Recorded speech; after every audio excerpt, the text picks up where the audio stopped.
Kita akan lanjutkan ke pendapat yang kedua dari pembagian air ini. Pendapat kedua ini mengatakan annal ma qismani faqat, bahwasanya air ini hanya terbagi menjadi dua saja, tahurun wa najisun.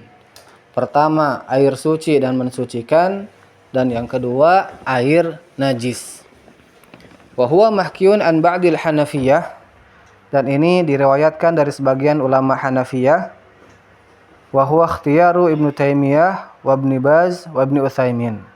Dan ini juga adalah pilihan dari Syekhul Islam Ibnu Taimiyah, Syekh bin Baz dan juga Syekh Utsaimin. Dalil-dalilnya adalah awalan minal kitab, dari Al-Qur'an. Pertama, qauluhu ta'ala wa anzalna minas sama'i ma'an tahura. Dan kami telah menurunkan dari langit air yang suci dan mensucikan. Al-Furqan ayat 48. Kedua, qauluhu ta'ala idh yughashshikumun nu'asa amanatan minhu. Ketika Allah Subhanahu wa taala menjadikan kalian mengantuk untuk ketentraman, untuk keamanan dari Allah Subhanahu wa taala. Wa yunazzilu 'alaikum minas sama'i ma'an liyutahhirakum bih.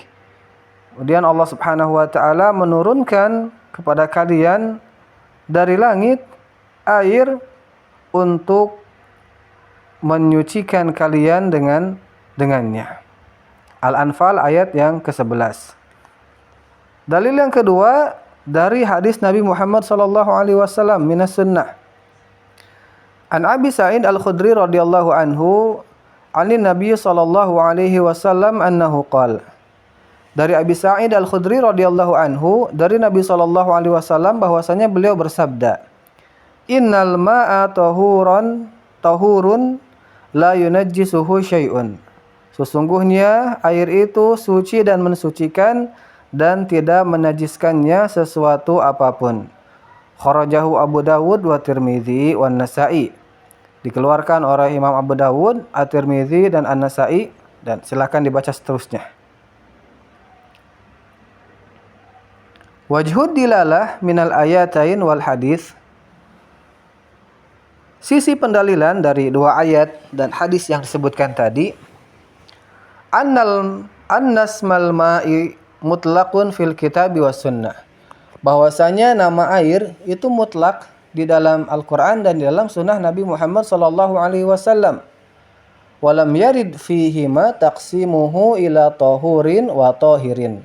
Dan belum datang dari keduanya pembagian kepada suci mensucikan, suci dan tidak mensucikan. Fa hadha taqsim mukhalifun lil kitabi was sunnah. Maka pembagian ini menyelisihi kitab dan sunnah. Wala asla lahu fi syariah, dan tidak ada asalnya dari syariat. Idh law kana al-qismu tahir thabitan bisyar'i. Kalau sekiranya pembagian air suci, ya tahir, suci tapi tidak mensucikan itu betul-betul ada dalam syariat, lakana amran ma'luman mafhuman. Pasti perkaranya akan diketahui dan difahami. Ta'ti bihil ahaditsul bayyinah al-wadihah. Akan datang hadis-hadis yang menjelaskan dengan jelas. Li'annal hajah tad'u ila bayani. Karena ada kebutuhan, ada hajat yang menuntut untuk penjelasannya. Walaysa bil amril hayyin. Dan itu bukan perkara yang remeh. Idh yatarattabu alaih. Karena konsekuensinya adalah imma an yatatahhara bima'in au yatayammam. Apakah seseorang itu bersuci dengan air atau bertayamum. Kemudian yang kedua dalilnya adalah annal ma imma an yablugh tilatut tahir bihi ila haddi zawali wasfil ma'i anhu. Bahwasanya air itu entah ketika dia bercampur dengan yang tahir itu, yang suci, entah dia mencapai batasan yang bisa menghilangkan sifat air darinya, Maka ketika itu fala yakunu ma'an mutlaqan, tidak disebut dengan air. Ya, tidak disebut dengan air. Kalau sudah hilang sifat airnya, tidak disebut dengan air. Seperti orang kalau menyeduh kopi, ya asalnya air putih, air putih panas. Ketika dimasukkan kopi, nah maka air tersebut tidak disebut air. Nah, berubah namanya menjadi kopi. Itu maksudnya. Wa imma alla yablugha bihi dzalik. Atau boleh jadi juga tidak sampai menghilangkan sifat air itu. Ya, maka tetap disebut air.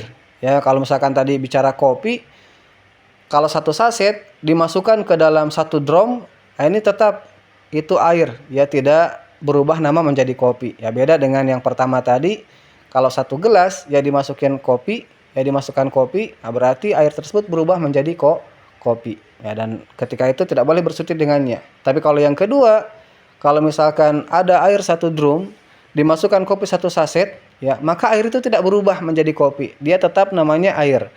Fayajuzu at-tatahhuru bih, maka ketika itu boleh bersuci dengannya.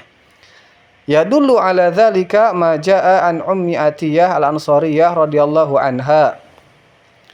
Dan menunjukkan pada yang demikian ini apa yang datang dari Ummu Atiyah al-Ansariyah radhiyallahu anha.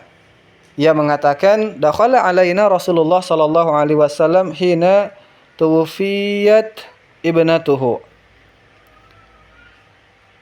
Masuk ya ke di antara kami Rasulullah sallallahu alaihi wasallam ketika putrinya sallallahu alaihi wasallam meninggal. Faqal, lalu beliau bersabda, igsilnaha thalathan au khamsan.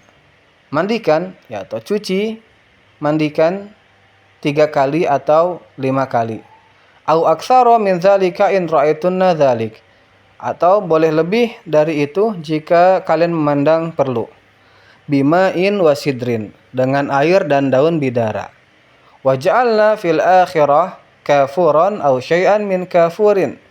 Dan jadikanlah di akhir basuhannya kapur barus atau sedikit dari kapur barus.